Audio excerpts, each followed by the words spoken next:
ህይወት በጣም በሚገርሙ አጋጣሚዎች የተሞላች ነች። ዛሬ ወደ እናንተ አንድ የሚገርም አጋጣሚ ይዤላችሁ መጣለሁ። ዛሬ እንግዲህ የምናወራው ከስራ ባልደረባዬ ከሙሉ ቃል ጋር ነው የሚሆነው። ምን ልነግራችሁ እንደሆነ የትም ሳትሄዱ ጠብቁኝ፣ አብረን እንቆይ። ሙሉ እንግዲህ ያው በሚገርም አጋጣሚ ነው ዛሬ የተገናኘነውና ባለፈው ጊዜ ታስታውሳለህ ታዝማ መተን የነበረ ጊዜ የልብ ሰርጀሪ ሂደቱን ቀርጸን ስናሳይ ነበርና ልክ ኤዲት ያደረክ ያለ ደውለህልኝ ከዛ በኋላ የተጀመረ የሚገርም ሂደት ያው ዛሬ ላይ አድርሶናል። እስኪ ስታየው መጀመሪያ የነበረ ነገርና ምን እንዳጋጠመው ነገረኝ። ከታዝባን በፊት አጠቃላይ ይሄ በልብ ህሙማን ዙሪያ አብዛኞቻችን እንደምናውቀው ብዙ ታማሚዎች አሉ፣ በተለይ ደግሞ ህፃናት እና በሱ ዙሪያ ከጥቁር አንበሳ ወይም ደግሞ ከጳውሎስ ሆስፒታል ጀምሮ በጣም ብዙ ኬዞች አሉ ማለት ወረፋ ላይ ያሉ ማለት ነው። የልብ ህክምና የሚያስፈልጋቸው ቀዶ ጥገና በጣም በብዙ ሺህ የሚቆጠሩ ህፃናት አሉ። እናንተም የሰራችሁት ፕሮግራም ላይ ታዝማ የመንግስት ሆስፒታሎች ካለባቸው ጫና ውጪ በግል ደግሞ እነዚህን ህክምናዎች ለህብረተሰቡ ያቀርባል። እሱን ነበር ለማሳየት የሞከራችሁት። አጋጣሚው ግን እናንተ መስራታችሁ ደግሞ ለበጎ ሆኖልን አንድ ሌላ ሰው ደግሞ እንድናሳክም እድል ከፍቷል። ያው እንግዲህ ብዙ ጊዜ የምንሰራቸው ፕሮግራሞች ምን አይነት አስተዋጽኦ ያበረክታሉ፣ ማን ላይ ምን ነገር ያመጣሉ የሚለው አብዛኛውን ጊዜ ያው ከሰራን በኋላ መልስ የምናይበት ነገር የለም። ግን ያንን ነገር መስራታችን አሁን አንተ እንዳልከኝ የአንድ ሰው ህይወት እንዲድን ምክንያት ሆኗል ማለት ነውና እንዴት ነው ጀመርከው? አንተ ያንን ካየ በኋላ እነዚህ ሰዎች ሊያግዙኝ ይችላሉ ብለ ያው መነጋገር ጀምረን ነበር። እናንተ በሰራችሁበት ሳምንት ፕሮግራሙ ከተላለፈ ከ3 ወይ ከ4 ቀን በኋላ ይመስለኛልና እቤት ስገባ እናቴ ነች የነ ገብርኤልሽ የልብ ህክምና ማድረግ አለባት አስቸኳይ ቀዶ ጥገና ተብለው እየተጨነቁ ነው ምናምን አለችኝና ገብርኤል ጎረቤቶች ናቸው። አዎ ጎረቤቶቼ ናቸው እንዳጋጣሚ ሆኖ ከዛ ምንም ሰምቼ አላቅም ማለት አብረን ብንኖርም እንደምትታመም አላቅም። ያው ወጥቼ ነው የምገባው ኢንፎርሜሽኑ የለኝም። ከዛ እስኪ ወረቀቱን ተቀበያት ምናምን አልኳት። ወረቀቱን ይዘውት ሲመጡ የታዝማ ወረቀት ነው። ከዛ ገርሞኝ ይሄማ ባለፈው ሳምንት ታዝማ ላይ ተወለደ ኤዲት ስናረገው ስለነበረ ከመተላለፉም በፊት አይተናልና ደጋግሜ ስላየሁት ደግሞ ኮንሰርን አድርጎኝ ነበር ጉዳዩ። ከዛ በኋላ ወዲያው ወረቀቱን እንዳየው ላንቺ ነበርኩ የደወልኩልሽ። እንዳጋጣሚ ባለፈው ሳምንት የሰራቻቸው ሆስፒታሎች አስረዳውሽ ያለው ኬዝ ከዛ በኋላ የዶክተር መኳንንትን ስልክ ሰጠሽ ማለት ነው። ዶክተር መኳንንትን አዋራውት። ከዛ በኋላ ቀጥታ ያደረኩት ምንድነው በዚህ በልብ ህሙማን ዙሪያ በጣም ከፍተኛ የሆነ እርዳታ እንቅስቃሴ የምታደርግ ህይወት ታደሰ የምትባል ታውቂያለሽ፣ አሜሪካን ሀገር የምትኖር እንደውም ጥቁር አንበሳ ለልብ ህሙማን ከ50 ሚሊዮን ብር በላይ የሚያወጡ ለልብ ህክምና የሚያገለግሉ ቁሳቁሶችን በአይነትም በገንዘብም ማሰባሰባ ትረዳለችና እሷን አዋራዋት። እሷን ከወራዋት በኋላ ማድረግ ያለብን ምንድነው ያው እንደሚታወቀው ሐሴት ባስቸኳይ ቀዶ ጥገና ማድረግ አለባት። ሐሴት ነው ልጅታስ? አዎ ሐሴት ነው። ያው መጨረሻ ላይ ደግሞ ሐሴት ሰጣናለች ማለት ተሳክቶ ስናየው ማለት ነው። ምንድነው ጥቁር አንበሳ በጣም ብዙ ሺህ ህፃናት ወረፋ ይጠብቃሉ። 2 አመት ደግሞ ኬዟን ስትከታተል ቆይታለች።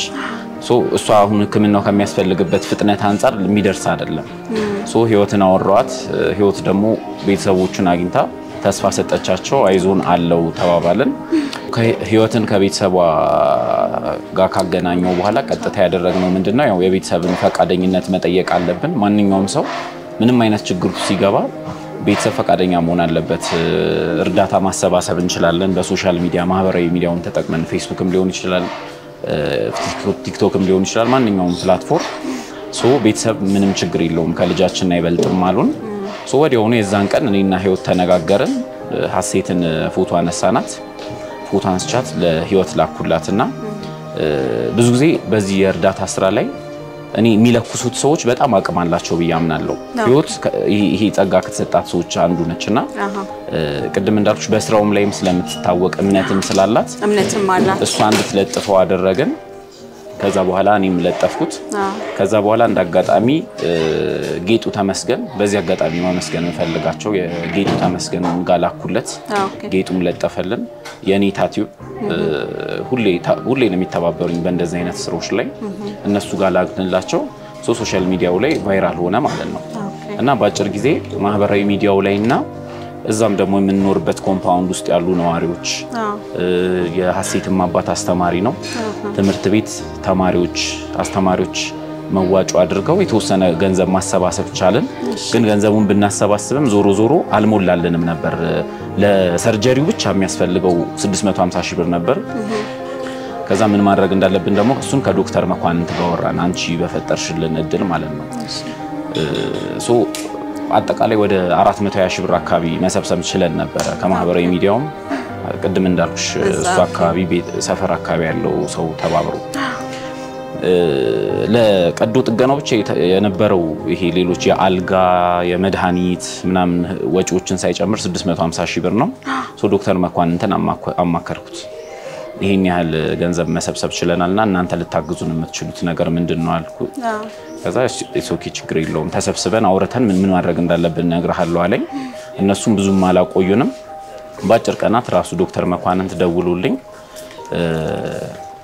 200 ሺህ ብር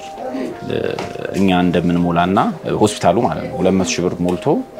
ሰርጀሪው እንደሚደረግ ያልጋ ሌላ ደግሞ የህክምና ወጪዎች ቢኖሩ እኛ ከቨር እናረጋለን አሉን በጣም ደስ አለን ሐሴት ህክምናዋን ጀመረች ማለት ነው እኔው መጨረሻ ላይ ደግሞ እግዚአብሔር ይመስገን አሁን ህክምናው ተደርጎላት ድና አይተናል ማለት ነው ሰላም እንዴት ናችሁ ህይወት ታደሰ ነኝ ከሰሜን አሜሪካ ሜሪላንድ ዛሬ በህፃን ሐሴት የቀዶ ጥገና መሳካት በማስመልከት የተሰማኝን ደስታ እንዲሁም ደግሞ ለሷ ህክምና መሳካት አስተዋጽኦ ላደረጉት ሁሉ ምስጋናዬን ለማድረስና ደስታችንንም አብረን እንድንጋራ ነው እንግዲህ ይሄንን ቪዲዮ የምልከው በመጀመሪያ ስለ ሁሉም ፈጣሪን አመሰግናለሁ እግዚአብሔር ይመስገን ህክምናው ተሳክቶ ለማየት ያበቃን እሱ ነው ከዛ በመቀጠል እንግዲህ ይሄንን ጉዳይ ከመጀመሪያው ወደኔ ይዞ መጥቶ ባክሽ ብናግዛቸው ይሄ ቤተሰብ በጣም ተጨንቋል እቺ ህፃን ስቃይ ላይ ናት ብሎ ይሄንን ታሪክ ያጋራኝ ሙሌ ይባላል ሙሉ ቃል እኔም በህዝቡ በጣም እምነት ነበርኝ የታመሙ ህፃናትን በተለይ የልብ ህሙማን ህፃናትን ይዘን ወደ ሶሻል ሚዲያ ስንቀርብ አሳፍሮና ያቅምና እኔም ተስማማው ወደ ሶሻል ሚዲያ ይዘነው መጣን ሶሻል ሚዲያ ላይ ብዙዎች ተረባረቡ ብዙ ፔጆች ፖስት አድርገውልናል ብዙ ሰዎችም ደግሞ ተቀባብለውት ህዝብ ዘንድ እንዲደርስ አድርገውልናል ገንዘባችሁን ያዋጣችሁ ሼር በማድረግ ያገዛችሁን በሙሉ ዛሬ እንኳን ደስ አላችሁ ማለት ፈልጋለሁ የሐሴት ህክምና እንዲሳካ በቻላችሁት ሁሉ ሶሻል ሚዲያችሁን በመጠቀም ገንዘባችሁን በመላክ ሚዲያ ላይ እንድትቀርብ በማድረግ አስተዋጽኦን ያደረጋችሁ በሙሉ እጅግ አድርጌ ላመሰግናችሁ ወዳለሁ ሙሌ በጣም ብርቱ ልጅ ነህ ትታከማለች ብለን እምነት ነበረንና ያደረከው ጥረት ትልቅ ነው እንኳን ደስ አለህ የሐሴት ቤተሰቦች የልጃችሁ ስቃይ ቀሎ ህክምናው በተሳካ ሁኔታ ተከናውኖ ደግሞ ዛሬ ለመሳቅ ስላበቃችሁ እንኳን ደስ አላችሁ እኔም ደስ ብሎኛል ማለት ወዳለሁ ሶሻል ሚዲያ ላይ ያለው እንቅስቃሴ እየሄደ ባለበት ሁኔታ ያው የተለያዩ ቦታዎች ብዙ እርዳታ አለና ቶሎ አልሞላም ነበር ገንዘቡ በተደጋጋሚ ፖስት ያደረግን ነበር የሚችሉት ሁሉ ተረባርበው ነበር ነገር ግን ይሄ ገንዘብ እስኪሞላ መጨነቅ የለባችሁም ቀሪ ህክምናውን የሚያወጣውን ገንዘብ ሙሉ ወጪን ችዬ የቀረውን ገንዘብ እኔ ችዬ እቺን ህፃን በነፃ ህክምላችኋለሁ ያለን እንግዲህ ታዝማ ነው ታዝማዎች እጅግ አርጋ መሰግናችኋለሁ እንዲህ ነው እንግዲህ ለህዝብ አገልግሎት የሚሰጡ ተቋማት ማህበራዊ ኃላፊነታቸውን ሲወጡ ሁሌ በገንዘብ መስራት ብቻ ሳይሆን እኛም አለንላችሁ ጭንቀታችሁን እንጋራችኋለን ሲሉ በጣም ለናመሰግናቸው ለናከብራቸው ይገባልና ታዝማዎች ለህፃን ሐሴት ያደረጋችሁት ነገር እጅግ በጣም ትልቅ ነገር ነውና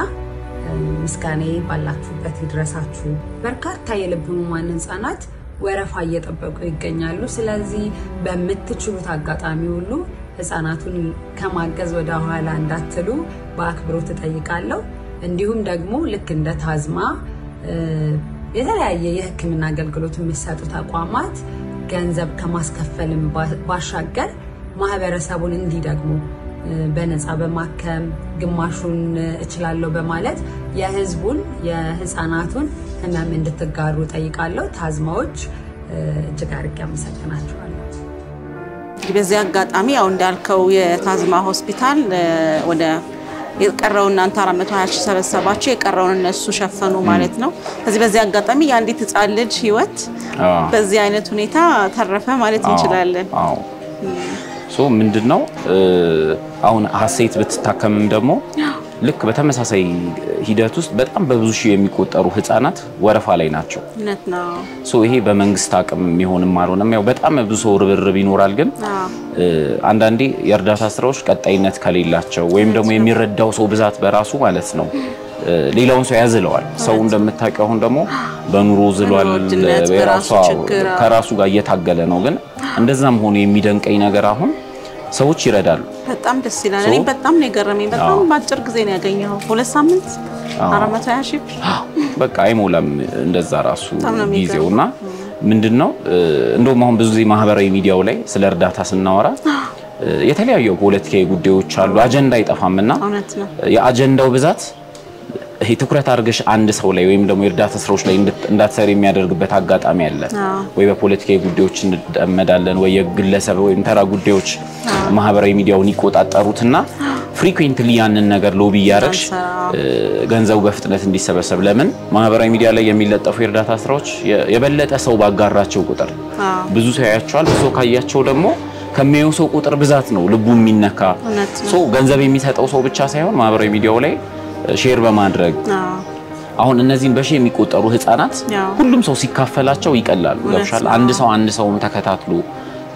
አስተባብሮ ማሳከም ከቻለ ቀላል ነገር አይደለምና ብዙ ጊዜ ምንድነው የሚሆነው ጫናው ማህበራዊ ሚዲያው ላይ በዚህ አጋጣሚ ስማቸውን ጠርቼ ማመስገን ስላለብኝ ነውና ሚሚ ተስፋዬ የምትባል በጣም ለብዙዎች የደረሰች ሴት አለች አሜሪካን ሀገር ነው የምትኖረው የጎፈንድሚ አካውንት በመክፈት ችግረኞች የባንክ አካውንት አብሮ አያይዞ በመለጠፍ ታሪካቸውን በመንገር እናድናቸው እንረባረብ እንችላለን በማለት እኔ ማለት ቁጥር ስፍር የለው ማለት ምን ያህል ደስታ ደግሞ ለራሷ እንደምታገኝ ማሰብ ነው ግን እንደነ ህይወት ታደሰ አይነት ሰዎች እነዚህ ሰዎች በጣም ብዙ ጫና አለባቸው በኢንቦክስ በየቀኑ እርዳታ እንፈልጋለን ገንዘብ አሰባስቡልን ልጄ ታመመ ወንድሜ ታመመ አባቴ ታመመ በጣም ብዙ ችግር ነው ያለውና ማህበራዊ ሚዲያው ላይ በተለይ ተሰሚነት ያላቸው ሰዎች መጻፍ መናገር ማስተባበር የሚችሉ ሰዎች እንዲካፈሉት እነዚህ ህፃናቶች ብንካፈላቸው በጣም ብዙ እዳን የሚቀለው እና አጋጣሚዎችን አለማሳለፍ ሼር ማድረግ በተለይ ደግሞ በጣም ትልቁ ነገር በነፃ የምታረጊው ነገር ቢኖር ማህበራዊ ሚዲያው ላይ ማጋራት ነውና 500 200 ጓደኛ ኖረሽ አንቺ ያጋራሹን አይቶ አንድ ሰው 100 ብር ቢሰጥ ቀላል ነገር አይደለምና አሁን ያልኩሽ ብር የመጣው በእርግጠኝነት 100 ብር 200 ብር 300 ብር ከብዙሃን ሲመጣ ነው በሺዎች የሚሆነው ሶስቱን ቫልዩ እንዲያደርገው ነው ሰው ስሜ ያው መምህር ገብረ ዮሐንስ ደምስ ይባላልው መምህር ነኝ የራምባ ሁለተኛ ደረጃ ትምህርት ቤት አስተማሪ ነኝ ሁለት ልጆች ነው ያሉኝ እሷ ሁለተኛ ልጅ ነች almost ከሁለት አመት በፊት ነው ይሄንን ኬዝ ያወቅነው 2 አመት ድረስ ማነው የልብ ማዕከል ላይ ክትትል እየተደረገላት ነበር በቀጠሮ ያንን ሳይሳካ ሲቀር ያው ወደዚህ መጣን ማለት ነው ኬዙ መጀመሪያ ላይ ያው እንደተወለደች ጀምሮ ስትፈጠር የነበረ ኬስ ስለነበረ አካባቢ ላይ ባሉ ክሊኒኮች ያሳየናት ነበር እነሱ ቀጥታ ይሄንን አይደንቲፋይ ማድረግ አልቻሉም ሌላ ነገር ዝም ብለው የሳምባ ምች ምናምን ይያሉ እነዛ አይነት ነገር በዛ የተወሰነ ቀናቶች ባከኑ ከዛ የህፃናት ስፔሻሊስት ጋር ስንወስዳት በመጠራጠር ይሄንን ምርመራ እንድታደርግ ተደረገ ከዛ በኋላ ያው ኮንዲሽኑ መኖሩን ከታወቀ በኋላ ወደ ልብ ማዕከል ሪፈር ተደረገ ማለት ነው ከዛ ያው ዛው ክትትል እየተደረገ ቆየ ዛ ወረፋ ማግኘት አልተቻለም ነገሩ ደግሞ እየከፋ ሲመጣ ሳምባዋ ላይ ጫና እየፈጠረ ሲመጣ ያው አማራጭ አጣን ማለት ነው ወደዚህ ስንመጣ ወደዚህ መጣን የመምጣታችን ከዚ ነው ማለት ነው ያው የዚህ የተጠየቅነው ለሰርጀሪ ብቻ 650,000 ነው ሌሎች ወጪዎች የአልጋ የመድኃኒት የምርመራ እንደተጠበቀ ሆኖ እንደዚህ ነው የተነገረን ከዛ በኋላ ይሄንን ለማግኘት ያው አንዳንድ ሰዎች እኛ ቀም አንነበረም ያው አጋጣሚ የሚረዱን ሰዎች በሐሳብ ማገኘን ያው በተለይ ሙሉ ቀንን ያው ሳናመሰግነን አልፍ እሱም በሚዲያም መጨረሻም እዚህ መጥቶ ያው ዲስካውንት የምናረግበት ሌሎችም ደግሞ ስታፍ አካባቢም ገንዘብ የማሰባሰብ ስራ ሰራን ያው መጨረሻ እዚህ ደረስን ማለት ነው ልዩነቱ ያው እንግዲህ 2 አመት የስቃይ ዘመን ነው የሷም ሳይሆን እኛም ከመቼ ምን ትሆናለች ይያለን በጣም እየተጨነቀን ነበር ያው ይሰራል የሚለው ተስፋ ነው ያቆየን ነው ሁለት ነገር ነው ይሰራል ግን ወረፋ የለም እንደዚህ ፕራይቬት ጋም ደግሞ ያኮስቱ ሃይ ሆነ በገንዘብ ጥረት የሆነ ነገር ቢከሰት ኖሮ ደግሞ ያው የበለጠ ጸጸቱ የከፋ ይሆን ነበር እዛም ደግሞ ረጅም ጊዜ መፍጀቱ ነው ትልቅ ያው ትንሽ የሚጎዳን ማለት ነው ልዩነቱ በጣም ጥሩ ነው አሁን ገና ስናያት በጣም ቆንጆ ነው በሰርጀሪ ወቅት ደግሞ ምን ይፈጠራል የሚል በጣም ጭንቀት ነበር ያው ዶክተሮቹ በጣም ይደነቁ ናቸው በጣም እንዳመሰግናቸው ወዳለው ተለይ ነርሶቹም እጅግ በጣም የሚገርሙ ናቸው ትሪትመንታቸው ያ ታዝማን በጣም እናመሰግናለን ሌላ ፋይናንስም ስናሰባስብ ትልቅ ሚና የነበራቸው ሰዎች አሉ በተለይ ሙሉ ቀንን ያው ብዙ ለፍቷል በጣም እናመሰግናለን ሌላው ስታፎችን በጣም እናመሰግናቸዋለን የአራምባ ሁለተኛ ደረጃ ትምህርት ቤት አጠቃላይ ማህበረሰቡ ምኖርበት መንደር ግቢ ያሉ ማህበረሰቦችም ሌሎችም ጓደኞቼንም በጣም እናመሰግናቸው ወዳለው በጣምኛ አንደኛ ያው ታዝማን በጣም አመሰግናለሁ መኖሩ ድሉ ራሱ ይሄንን ማግኘት ለምሳሌ አሁን ባይኖር ኖሮስ እዛ ያለው ኦልሞስት ተስፋው የተማጠጠ ነው በማዕከል ላይ ከብዛቱ አንፃር አሁን ባይኖር እንግዲህ እዚህ እንኳን መተን ለማሳከም የገንዘብ እጥረት አለ አሁን ውጪ ሄደን ይቻል ነበር ወይ ስለዚህ እንዲም ያደርጉ ባለ ሀብቶች ያው ያብዛለን በጣም ላመሰግናቸው ወዳለው እዚህ ያሉት በተለይ የባለሙያዎችን በጣም አመሰግናለሁ በዚህ ውስጥ የተሳተፋችሁ ሁላችሁም ላመሰግናቸው ወዳለው ቃናም ጨምር በጣም ህይወት ታደሰን በጣም አከብራታለሁ ኖርማሊ እኔ እንደው አላቃተም ግን ቀን ያስተዋወቀን እንደዚህ ተጨንቃ እንደው እንደዚህ ሴንስ አርጋ ነው ታስብ የነበረው በጣም አከብራታለሁ እንኳን ደስ አለሽም እላታለሁ ያው ታያታለች ስሜ መሰረት ደንደር ይባላል ሁለት ልጆች አሉ የምሰራው ደግሞ ትምህርት ቤት የመንግስት ትምህርት ቤት መጋቢ እናቶች ጋር ነው የምሰራው ሀሴት ስትወለድ ነው የነበረው ነው ያሉን ዶክተሮች እኔ ግን ስትወለድ ነው ብዬ ችግር አለ ብዬ አላሰብኩም ነበር ለምን የተወለደችው ጥቁር አንበሳ ስለሆነች ከዛው ቼክ አድርገው ስላወጡን ብርድ ስለመቶን ነው ስታስታውቅ ከልጅነቷ ጀምሮ ብርድ መቶን ነበር በጣም በርዶኝ ነበር ያኔ ስለዛ በቃ ብርድ መቷት አሷን ብዬ አስቤ አጠገባችሁ ያለ ክሊኒክ ምናምን ውሰጃት ስላሉኝ እንደዛ ብዙ ጊዜ በሆስፒታል ነው ጊዜያችን ያለፈው አንዴም የመንግስት አንዴም የግል እያልኩኝ ከዛ መጨረሻ ስራ ቦታ እንደዚህ ሳማከራቸው እስኪ የህፃናት በጣም ፍቱን እንትን ያለው ሚካኤል ያለው ዶክተር ያሬድ ጋር ውሰጃት ተባልኩኝ በ3 አመቷ ነው እንደዛ ከዛ ሳምንትም አልፈጀውም ዶክተር ያሬድ ወሰዳት ገብሪ ነግሬው ከዛ በቃ ችግር አለባት ብለው ቀን ሙሉ ነው እዛ ያዋለው አንዴ ኤክስሬ አንዴ ራጅ ምናምን እየተባለች እዛ የልብ ችግር እንዳለባት ያወቅነው ከ3 አመቷ ጀምሮ እዛ ያው ክትትሏ በ3 ወር ነበረ ትወሰዳለች ጣዋትና ማታ የተወሰነ ጊዜ ጣዋት ማታ ብቻ ነበር መድኃኒቱ እድሜዋ ከፍ ይያለ ሲሄድ አይጠቅማትም በሚል ጣዋት ተጀመረላት ትምህርት ከመሄዷ በፊት እየሰጠናት ሄድ ነበር ግን ሆኖም በቃ አልቻለችም ከአቅሟ በላይ ሆነ አሁን ደግሞ ስንወስዳት ደግሞ ቶሎ ባፋጣኝ መሰራት አለበት እነሱ እንደውም አይሉን ጥቁር አንበሶቹ ግን ያው እንትን እስከ 2000 ህፃን እስከሚያልቅ ተጠበቃቸው አደጋ ላይ ትወድቃለች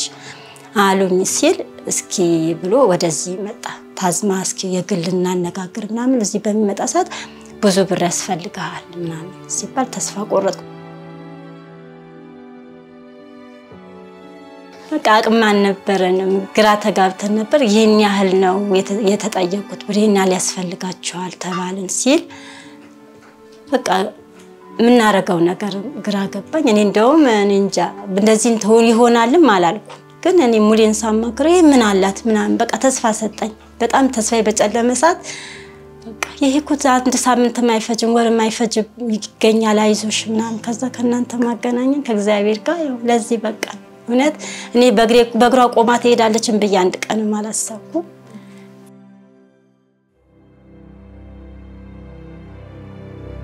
እኔ በወቅቱ የልባን ክፍተት እንዳለው ብቻ ነበር እስከዛሬ ይደብቀኛል እሱ ስለምረበሽ እኔ በሁኔታዋን ብዙም አይነግረኝም። ይዟት ማንጠልጥሎ የሚሄደው አባቷ ነው ብዙ ቦታ ማለት ነው። ከዛ በቃ የልብ ክፍተት ብቻ ነው ብዬ ነበር ያሰብኩኝ። እዚህ ደግሞ በቀደም የመጀመሪያ ነው የመጣሁት ዶክተሩ ሲነግረኝ ልቧ ብቻ አይደለም በግራ በኩል ያለ የደም ቧንቧም ተሰንጥቋል እና ደሙ ወደ ሌላ ሊሄድ ይችላል ምናምን ሲለኝ ደነገጥኩኝ። ያ ደግሞ ያደረገኝ ከስቃይ አይብስም አንድ ሁለተኛ ነገር ደግሞ እቺ ልጅ ኑሪ ካላት እንዴትም ብላ ትኖራለች በምንም ሁኔታ ቀዶ ጥገናም ተደረገም አልተደረገም ትኖራለች። መሞት ካለባት ያይቀርም በሚል በቃ የሆነው ይሁን እግዚአብሔር ይጨመርበት ብዬ በቃ ደግሞ ብዙ ሰው ማስቸገር ያለ በተለይ የሙሌን ውለታ ከፍያል ጨርሰውም እግዚአብሔር ከእውነት እኔ እንጃ እኔ እንዴት ልበለው በጣም ብዙ የተጎዱ አሉ። በዛ መካከልም ደግሞ ብዙ የሚዋሹ ማሉ ስለሚባል ሰው በቃ እንትን ብሏል ተጠራጥሯል ፈርቷል። ሰው ደግሞ ያስፈልጋል ግን ሰው ያን ሁኔታ አጣርቶ አውቆ ያ የተቸገረ ሰው እንዴት ነው በምን ሁኔታ ነው እንዴት ተደርጎ ነው የሚረዳው እኔ እግዚአብሔር ይወቃ እውነት እንጂ ሰው በጣም ከባድ ነው። በተለይ ህፃን ሲታመም እውነት ግራ የተጋባ ሰው እንጂ ብዙ አለ።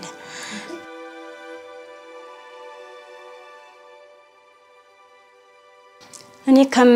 ከማንም በፊት መድኃኒዓለም ክብር ምስጋና ይድረሰው ለሱ እመቤቴ እውነት ረታኛች ተስያትም እንጃ ስለታ ዛሬ አደርስ ነበር እዚህ ሆናብኝ ነው ራሷ እነሱ ክብር ምስጋና ይገባል። በተረፈ ሙሌ በእውነት እንጃ ሙሉ ቃል እኔ ተናግሬ እውነት ብዬ ባልጨርስ እኔ ቃላት ለሱ በጣም በተረፈ ግቢ ውስጥ ያለ ሰው ሁሉ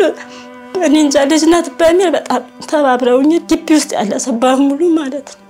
በተረፈ ሰው እንጃ ሰው የሰው መድኃኒት ነው ብዬ አምናለሁ። ሙሌ መብራን ትርዳ እውነት በሄድክበት በገባበት እስካንተ ጋር ተሆነ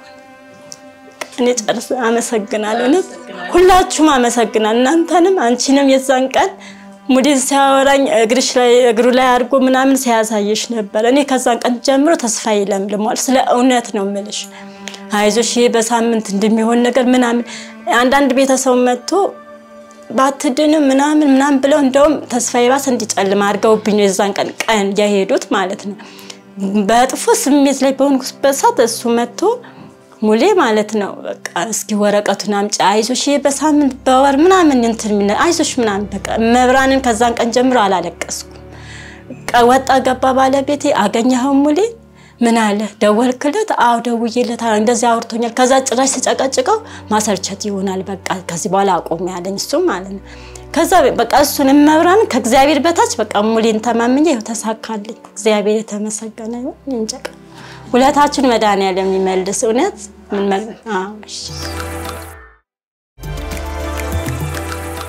እሺ ዶክተር ሲሳይ እጅግ በጣም አመሰግናለሁ ልታገኘ ፈቃደኛ በመሆነ እንግዲህ የልብና የደረት ቀዶ ህክምና ስፔሻሊስት መሆንን ያሳምቻለሁ። የሐሴትን ህክምና በበላይነት የመራው አንተ እንደሆነም ሰምቻለሁኝና እስኪ በመጀመሪያ የሐሴት ችግር ምን እንደነበረ መጀመሪያ ያወራችሁት ነገር ምን እንደነበረ ለኔና ለተመልካቾች ንገረን። እሺ አመሰግናለሁ እኔን ስለጋበዛችሁኝ። እንግዲህ የሐሴት የነበረው ችግር ያው የልብ ችግሮች በአጠቃላይ ሁለት አይነት ናቸው በተፈጥሮ የሚከሰቱና በኋላ ደግሞ ከተወለዱ በኋላ የሚከሰቱ የልብ ችግሮች አሉና ያሴት ያው በተፈጥሮ በውልደት አብሯት የነበረ የልብ ችግር አይነት ነው ABSD የሚባል የልብ ችግር ነው ይሄ የልብ ችግር ኖርማሊ ልባችን በተፈጥሮ አራት ዋና ክፍሎች አሉት እነዚህ አራት ዋና ክፍሎች የተለያዩ ናቸው የሚለያቸው ግድግዳ አለ ይሄ የሚለያቸው ግድግዳ ያሴት ችግር ላይ ምንድነው የላይኛው የግድግዳ ክፍል ክፍተት አለው ስለዚህ በቀኝና በግራ በኩል ያሉ እነዚህ ሁለት የልብ በሮች ኖርማሊ የራሳቸው የሚነሱበት ግድግዳ አላቸው ሁለቱም ላይ የብቻ የሷ ላይ ግን በአንድ ላይ ነው የሚነሱት ስለዚህ ኮመን አኑለስ ምንለው ወይንም አንድ የሆነ ግድግዳ ላይ ነው የሚነሱት የበሮቹም በአንድ ላይ ነው የሚፈጠሩት በዚህ በግድግዳው ላይ ባለው ክፍተት በሚለያቸው ግድግዳ ላይ ባለው ክፍተት ምክንያት ስለዚህ ይሄ ምንድነው የሚያመጣው ዋና ችግር ይሄ መሆኑ አንደኛ የቀኝና የግራ የልብ ክፍል የሚሸከሙት የደም አይነት የተለያየ ነው አንደኛው ኦክሲጅን የሚሸከም የደም አይነት ነው በአንድ በኩል በግራ በኩል የሚኖረው በቀኝ በኩል ደግሞ ዲኦክሲጅኔትድ ምንለው ወይንም ካርቦን ዳይኦክሳይድ የሚሸከመውን የደም አይነት ነው የሚይዘው ወደ ሳምባ ሄዶ እንዲጣራ የሚሆነው የደም አይነት ስለዚህ የክፍተት በመኖሩ ምክንያት ሁለቱ ይቀላቀላሉ ስለዚህ አንዱ እሱ ነው ችግር ሌላኛው ችግር ደግሞ በግራና በቀኝ በኩል ያለው የግፊት መጠን የደም ግፊት መጠን እኩል አይደለም በግራ በኩል ያለው ግፊት ኖርማሊ የደም ግፊት ብለን ምንለካው ከፍተኛ ግፊት ነው የግራ ልብ በኩል ያለው በቀኝ በኩል ደግሞ ወደ ሳምባ ብቻ ስለሆነ ደምን የሚራጨው ያለው ግፊት በጣም ዝቅተኛ ግፊት ነው ይሄ ክፍተት በመኖሩ ምክንያት ግፊቱ ከግራ ወደ ቀኝ ይተላለፋል ስለዚህ በቀኝ ልብ ላይ የሚኖረው ግፊት ከፍተኛ ግፊት ይሆናል ያ ደግሞ ወደ ሳምባ ስለሆነ የሚሄደው የሳምባ የደም ግፊት መጠንን ይጨምራል ያ ፐልሞናሪ ሃይፐርቴንሽን ማለት ዋና የሚፈራው ነገር እንደዚህ አይነት ችግር ላይ የሳምባ ደም ግፊት መጨመር ነው እንደዚህ አይነት ህመምተኞች ላይ የሳምባ ደም ግፊት መጨመሩ በጣም ፈጠን ይላል ክፍተቱ በታችን በላይኛው የልብ ክፍል በኩል ስለሆነ የሚኖረው የሳምባ ደም ግፊት ጭማሪው በጣም በፍጥነት እየጨመረ ነው ለዛ በጊዜ ኦፕሬሽን ተደርጎ ይሄ መስተካከል የሚኖርበት ችግር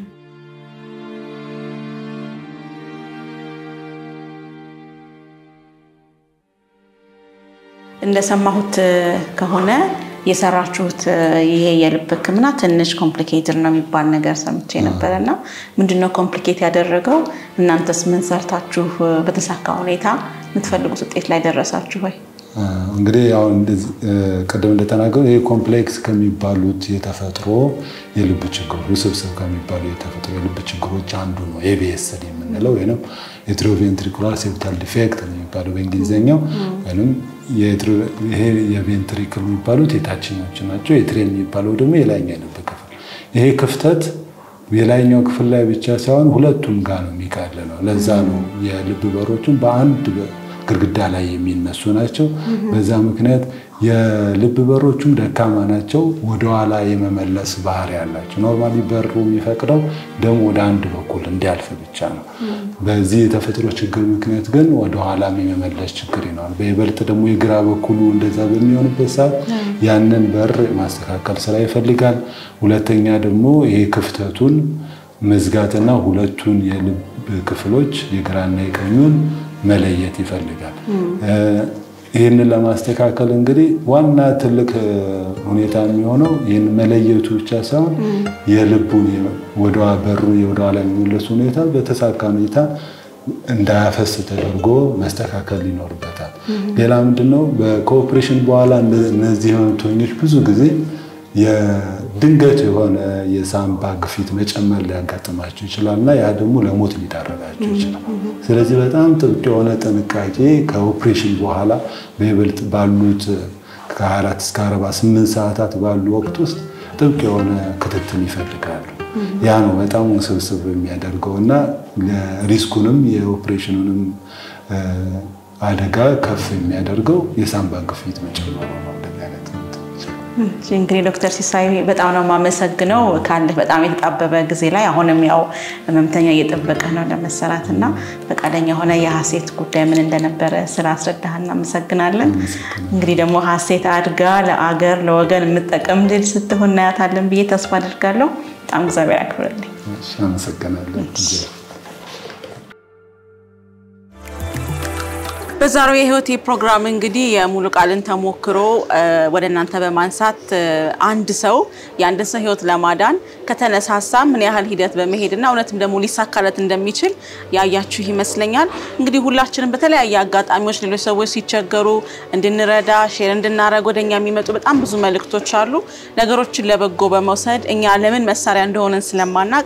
በጎውን በማሰብ እንግዲህ የበኩላችን እንድንወጣ በዚህ አጋጣሚ ማሳሰብ እወዳለሁ። የዛሬ ህይወት ይሄን ይመስል ነበር። እንግዲህ ሳምንት በሌላ ፕሮግራም እንገናኛለን። መልካም ጊዜ